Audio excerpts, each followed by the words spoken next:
The Magic of the Swatchways, Chapter 7. Across the Estuary. We shall be afloat before long now. Bill's voice sounded as though it came from another world, as voices do when you're awakened from a doze. I sat up carefully, remembering the hardness of the oak deck beam just above my head, and peered uncertainly at the cabin clock. It was 20 to 7, and I must have fallen asleep over my book an hour ago. "The water's nearly round us already," his voice added from the well, while his cheerful face beamed at me through the half-open cabin doors, and his eyes blinked good-humouredly through horn-rimmed spectacles. "The wind's gone down a good deal since you started reading. It looks as if it might die altogether at sunset." I joined my friend in the well and sat, still with a great many sleepies, reluctant to leave my eyes, with my arm over the immovable tiller. The south-west wind, which had been blowing at gale force earlier in the day, was taking off and was now but a moderately fresh breeze. It had been the cause of our present position, and having driven us nicely aground on the tail end of the Horse Shoal, it had blown hard for a few hours, and then, satisfied that it could not move us in any sense any further, had lost interest and begun to die down. Storm, thanks to her shallow draught and ample beam, was sitting almost upright, her slight list to starboard being felt more in the cabin than on deck. For nearly 10 hours we had rested like that, immovable, quite still and perfectly contented, while the wind had howled and the rain had pattered in volleys on the decks and cabin top. We'd sat in the slightly tilted cabin all the afternoon, eating and reading, and occasionally looking out through the portholes to watch the antics of the only other yacht in the anchorage. She had pitched and rolled all day in the channel, while we had merely vibrated with the wind in the rigging. The previous day Bill and I had sailed Storm down the Medway from an anchorage under the shadow of Upnor Castle, below Chatham, past Queenborough, and through the Swale to the mouth of Faversham Creek. Here in East Swale, just opposite the old ferry house at Hearty, we had let go for the night, intending to push on across the estuary the next day to the Blackwater, for our short holiday was nearly at an end. But the barometer had dropped 4/10 during the night, and at 9 o'clock, when it was high water next morning, there was a strong wind whipping off the crests of the little seas and making Storm snub and grind on her anchor chain. "Too much wind for a passage outside today," we'd said.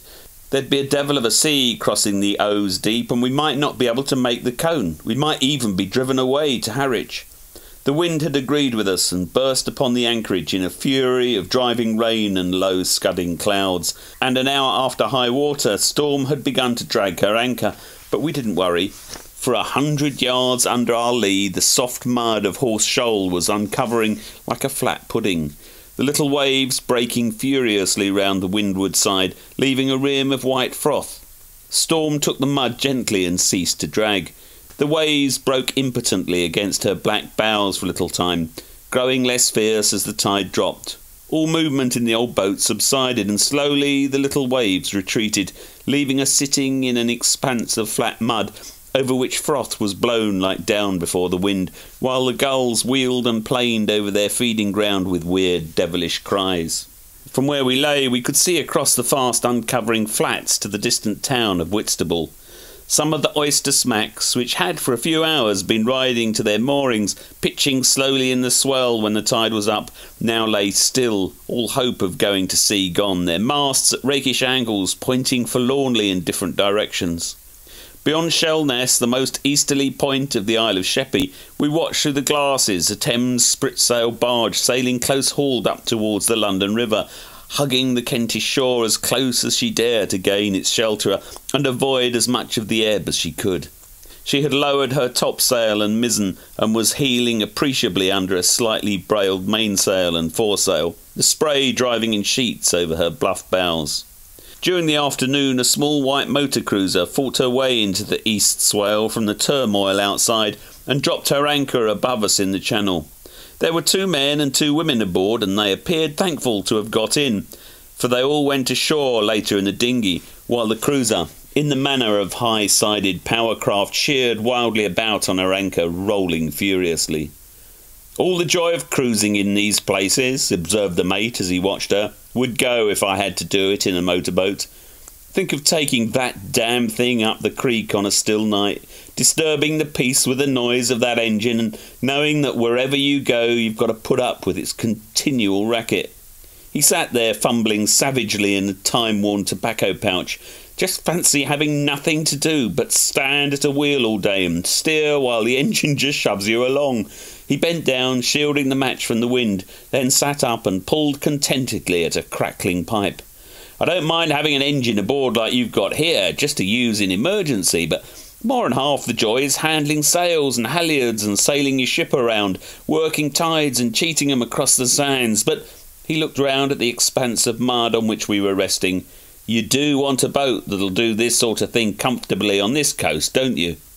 I nodded, knowing what he meant, for he sails mostly on the south coast, where there's usually plenty of water for the 6-foot draught of his own boat. The rising tide had crept around us now, and its edge was advancing in timid, furtive little rushes of animated froth, like ginger beer up the smooth slope of the mud. Like a well-trained army, it was advancing towards the middle of the shoal from all sides, and we knew it would meet and obliterate the highest mound in the middle as inevitably as the setting of the sun. The gulls knew it too, for they fought more and more savagely and scolded one another with raucous cries as their feeding ground became more and more restricted. The subdued waves were beating against our hull now with a plop, plop, while little green crabs fought and chased one another in and out of the advancing water. By the time the last stronghold of the doomed island was overwhelmed and disappeared beneath the rising tide, storm had begun to show signs of awakening. The tiller moved spasmodically as the water fussed around the rudder, and after a few preliminary shudders the old boat lifted herself upright, turned her bowsprit slightly away from the wind until her anchor chain became taut, then lay gently rocking afloat once more. Twilight was falling, and I sat in a corner of the well watching the shades darkening the distant hills beyond Sittingbourne, where tall factory chimneys still stood silhouetted against the fading light in the western sky. The breeze had fallen to a steady wind now, and that came warm and soft as new milk across the Kentish fields, bringing with it a variety of scents of the land, of wet grass, of farm and sheep and seaweed. It was a wild, soothing night wind that blew gently through one's hair and laid a tender caress on one's face. A light suddenly appeared in the cabin, lighting up a segment of the well seat through the open door. A primus in the forecastle started its efficient roar. The mate stepped out into the well and threw the spent match overboard. "I've just put some soup on to warm up for supper," he remarked, looking round the sky. "Shall we need a riding light here? I suppose we'll move off into deeper water before running in." I nodded towards the sea beyond Shellness Point that was invisible in the darkness. "It's always steady at night, and as it's a fair wind for us, well, what about it?" "OK, skipper, you've said it, but—" Bill suddenly looked anxious. "We'll have a good hot meal first." A world without good hot meals at frequent intervals would be purgatory for Bill, although if I tell him so, he invariably says he thinks not, that if it weren't for me, if in fact he weren't always considering my health when sailing with me, he could go without meals altogether himself and just be happy and good and pure on occasional simple snacks. He merely feels that it wouldn't be good for me to go without plenty of good food, and so he insists on our having meals for my sake, even when food is repugnant to him, and he would rather be thinking of higher things. You can never do anything with a fellow who can dare to argue like that. There was very little flood left as Storm slipped away from the anchorage in her old mysterious manner and headed out between Shellness Point and the Whitstable Flats. This was just what she loved to do, to appear from nowhere at an anchorage, to be lying there with the other yachts at nightfall, yet when daylight came again to be gone, vanished, no one knew where. Storm had no proper home port. It's true if you looked at the shapely black transom that followed the lines of her big sisters, the true Borleys, you would read Storm, Lee. But that was only because she'd been built at Lee-on-Sea on the other side of the Thames. She'd not visited her birthplace, so far as I know, for quite 10 years. She flew no particular yacht club's burgee at her masthead, but instead fluttered there a long scarlet streamer, like those at the head of nearly all of the masts in Holland. Apart from this cosmopolitan touch, there was something about this little cutter that made her blend with her wild surroundings. She was a true Essex fishing type of boat, so full of character that there was no other yacht around the whole coast that even resembled her. It would only be amongst the fishing fleets that you might find a family likeness. The breeze had freshened a little after nightfall, and with her sheets eased well off and her tan sails just visible in the darkness against the stars, Storm seemed as though anxious to get back to the Blackwater. While the mates steered, I went forward and lay on the foredeck, gazing down at the roaring bow wave, occasionally looking up at the streamer which, dimly silhouetted against the stars, fluttered forward of the mast in a long quivering streak. It seemed as though the whole of the Thames were rushing to meet us, and as it encountered our powerful bow, it sprang up and rolled over in never-ending turmoil of greeny phosphorescence, while drops leapt forward and lit up the untroubled water ahead with tiny splashes of light, like twinkling stars that raced to join the curling wave. The uncanny light from the breaking water lit up the jib with a ghostly radiance, while as the old boat rolled, the green rays of the starboard sidelight, which glared unwinkingly on her lee rigging, were added to the phosphorescence of the sea. As we left the mouth of the swale astern, not a single light could be seen. It was swallowed up in the night as though it had never existed. Even the dim riding light of the little white motor cruiser was obscured now by Shellness Point. To starboard, the lights of Whitstable and Herne Bay began to open out like the rows of portholes of a liner, while as we drew abreast of Warden Point on the north shore of Sheppey, the loom of Southend, some 15 miles away, appeared like an unnatural dawn in the sky. None of the lights along the front or on the pier could be seen, however, for they would be below the horizon. It was a considerable swell in the deeper water beyond the Columbine Spit, and long before we began to search for the unlighted East Spaniard buoy in the darkness, Storm was lurching and rolling with the lumpy seas coming up astern on her port quarter. She would hurry onward in a wild rush as the swell passed underneath her, boiling and roaring against her wide shoulders and lighting up every minute detail of her rigging with its pale phosphorescence. She would pause in her headlong rush as the next sea heaped itself up astern ready to overtake her, and then press onward again, pitching and sending through the night. Soon a row of lights on the south-west that appeared every now and then above the wave-tops told us that we had opened up Sheerness, and that we ought to be seeing the light on the East Red Sand buoy before long. Already the white flash of the Girdler light vessel was brilliant, for it was now but 3 miles away, while the red light of the Maplin lighthouse, far ahead on the other side of the estuary, appeared every now and then as we were lifted on the top of a swell. This was a night in 100, a soft refreshing night wherein the world and its haste and troubles seemed far away and insignificant. As I lay there and gazed up at the stars that appeared to gyrate around the cross trees like fireflies around a bush, I felt supremely contented and thankful that, whatever the weather meted out to us in these northern isles may seem at times, we should occasionally have nights like this to look back upon when all else is forgotten. On a night such as this, the soul of a man is uplifted, and he, "Say, it's about time we had something to eat, don't you think? There's some cold sausages in the grub locker." I could scarcely believe my ears as the mate's soulless voice broke in upon my thoughts. His carnal desires, so brutally expressed, hurt my finer feelings, which at that moment were struggling to justify themselves. There were my beautiful reflections gone forever, returned to the stars whence they'd come, and here I was sitting on a hard deck, slowly realising that it was chillier than I had thought, that thoughts of cold sausages in place of stars, were filling my mind, all through that fool of a mate's remark. I knew Bill too well to expect him to keep quiet if I pretended to be asleep. Once he has the desire for food fully registered in his mind, there's no room for anything else.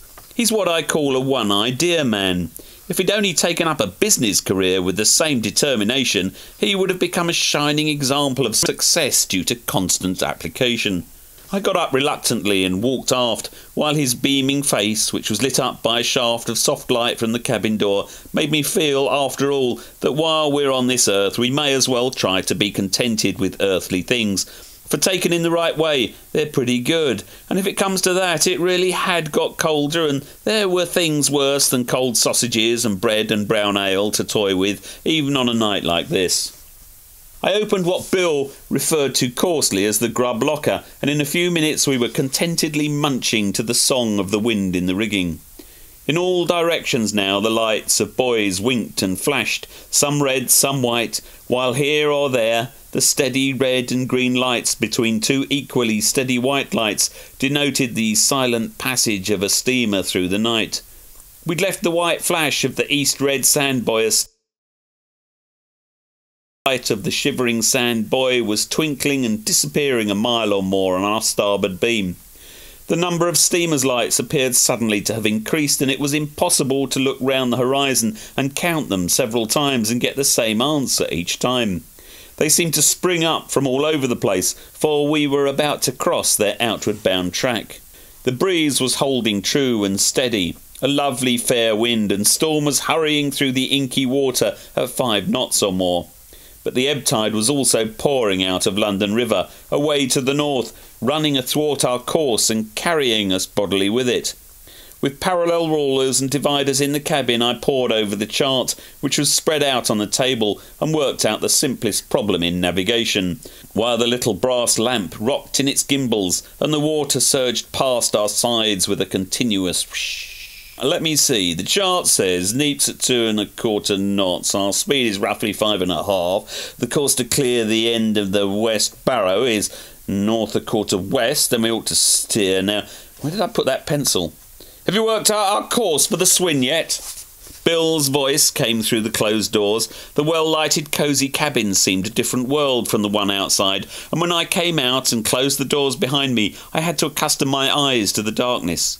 "Keep her going north-west to half-north," I said, peering into the dimly lighted binnacle. "That'll clear the end of the Barrow quite nicely, allowing for the ebb, and we ought to be able to pick up the West Barrow before long. It has 2 white flashes every 10 seconds. Crossing the Thames estuary always demands careful navigation, for the tide sweeps up and down it athwart your course at from 2 to 3 1/2 knots, and unless you allow for them and foresaw what they were doing, say 3 hours ahead, there's no knowing where your ship might be carried. Had we made no allowance for tide, the fast-running ebb would have carried us north and certainly led us onto the Barrow sand if we'd not grounded on the Girdler or the Knock John. This shoal-infested estuary, with its strong tides, has to be treated with all the respect it deserves, especially on the ebb. Nearly all these outlying and isolated sands are so hard and unyielding that if you go aground on them in a bad sea, or if a strong wind springs up while you're waiting for the tide to float you, your little ship is almost doomed. Many a good, sound yacht, many a sturdy fishing boat has left her bones on these sands, and few places in the world have so many wrecks of sea-going ships to their account as this dangerous corner of the North Sea. To see the angry seas breaking on the cruel granite-like sands on a breezy day in summer is to give one only a glimpse of the horror of such a place on a winter's night, when a snow-laden gale screams down out of the frozen north and lashes the estuary into a frenzy of black waters frothing with madness. It's no place for a ship then, but food must be brought from the colonies and fish must be caught, freights must be delivered, and so ships pass in and out down the steamer channel, running the gauntlet of these dangers as a matter of business. The night wore on, and the old Maplin lighthouse, which stands gauntly on piles at the edge of the sand, slipped past, the wash of the seas amongst the 8 steel legs coming clearly to us on the night air, while the shutter rose and fell on its powerful red light with monotonous regularity. Soon the Swin middle light float, like a miniature lightship that's lost its crew but goes on flashing its white rays because it hasn't learned how to stop, had also dropped astern, and when a suggestion of light in the eastern sky heralded the interminable approach of dawn, Storm was sailing slowly through the Wallet Spitway. Bill tightened the scarf around his neck and rubbed his hands together. "Air's nippy now, isn't it? How about some hot coffee and something to eat?" And he disappeared into the cabin without noticing my agonised expression. Did he ever think of anything else, I wondered? But the roar of the Primus in the forecastle sounded cheering, for as the uncertain light began to spread over the whole of the sky in the east, and first the rigging aboard our little ship, then the individual waves, slate-coloured with deep furrows of jet blackness between them, and finally the distant shore at Cone Point became visible, the air was bitterly cold and seemed to penetrate both sweaters and even the canvas fisherman's smock that I was wearing. When Bill handed out a steaming mug of delicious coffee made with milk and a doorstep of bread and jam, I grabbed them without any ceremony. Acquaintances on shore who don't go sailing sometimes exclaim rapturously, "How perfectly marvellous to be able to watch the dawn rise at sea." Except that I couldn't stand having such people aboard. I wish on occasion like this that they would be here to see how much pleasure there really is in watching daybreak at sea in a small yacht. I've seen a good many, and every single one has seemed hours overdue, dull, tedious, bitingly cold, and infinitely long in making up its mind what it's going to do. You're usually feeling either dead tired or faint from continuous seasickness, or both. And when by the time you can see clearly and your teeth are chattering and your fingers and toes have lost all feeling, the sun appears and almost immediately a cloud gobbles him up and you probably don't see him for the rest of the day. Meanwhile the boat plunges on and a few icy showers of spray warn you to put on your oilskins. No, I never like the dawn at sea, especially when it follows a warm, almost tropical night, as this one had been. The wind had drawn more westerly and fallen away to a slight breeze, and we were only just able to lay our course up for the entrance to the Blackwater. A few hours later in the day we were anchored close into the shingly beach by the little jetty on Osey Island, a few yards in fact from the Barnacle, that friendly old post that was planted here, so it is said, in '75 to lean the historic yawl Julinar against for scrubbing. That epoch-making yacht was built here by Ben Tall, the local ironmaster, and had revolutionised the design of yachts just as the sails of the America 20 years before had revolutionised the cut of sails. We anchored here because the morning had turned out fine, and as there was no point in getting Storm up to her moorings off Heybridge Club until high water, it was more pleasant to have a late and leisurely breakfast while at anchor in this delightful spot. The wind fell away as the sun beat down on the still water and left a glassy calm. Storm rode motionless while her reflection was scarcely broken on the mirror-like surface. The flood tide was nearly done. "We shall have to go up under the engine," I said. But a fluky air, ruffling the water, saved us for the moment, and to the rattle of the anchor chain being hauled in, Storm spread her brown sails and drifted up as far as the last black buoy abreast of Northey Island. "This is what I like," said the mate contentedly. "Do it with sails is my motto." He pointed down the river to a white speck that was overhauling us, the sound of its motor coming clearly over the water. "Just listen to the damn racket that motorboat's making. Positively pollutes the whole river for miles." The wind fell away again as the ebb started to run, and with her sails hanging listlessly and the main sheet drooping into the water, Storm began to drift back ignominiously, although within sight of her moorings. "I'm sorry," I said reluctantly, "I'll have to start the Kelvin." "What, and add to that blighter's din?" I opened the engine box and began to tinker. "Oh, but this is a very quiet engine," I said. When I'd swung it for several minutes, tinkered feverishly with different parts, and descended from a state of pained surprise to swearing blasphemy, Bill remarked that it certainly was a quiet engine. "What's the matter with it?" he asked innocently. "If I knew what the devil the matter was, do you think I'd be trying every way of getting the damn thing to go, you silly ass?" I was reduced to addressing my friend like that, but he had a motorbike and only smiled sympathetically. It was no use. Some minute thing had apparently broken inside the magneto. A tiny thing, but there you are. "We've drifted back a long way," Bill remarked. I was speechless with annoyance and began to work off some of it on the sweep, the 12-foot oar by means of which an energetic or desperate person can convert every ounce of exertion he can muster into a propulsion effect on the yacht of about half a knot. It was while I was putting my energy into this invention of the devil, the wooden topsail, as the sweep is called, that the white motorboat with its noisy engine drew abreast of us. "Why," exclaimed Bill in disgust, "it's that little motor cruiser that came into the swale yesterday. Don't they look awful, sitting there like wax figures?" The two men and the two women stared unblinkingly at us, and then, in the loud voice one has to employ aboard a motorboat to make oneself heard above the din of the engine, a voice that will carry for miles, one of the men said, "There you are, L.C. That's what you have to do when you have a sailing yacht. Pleasures of yachting, that is."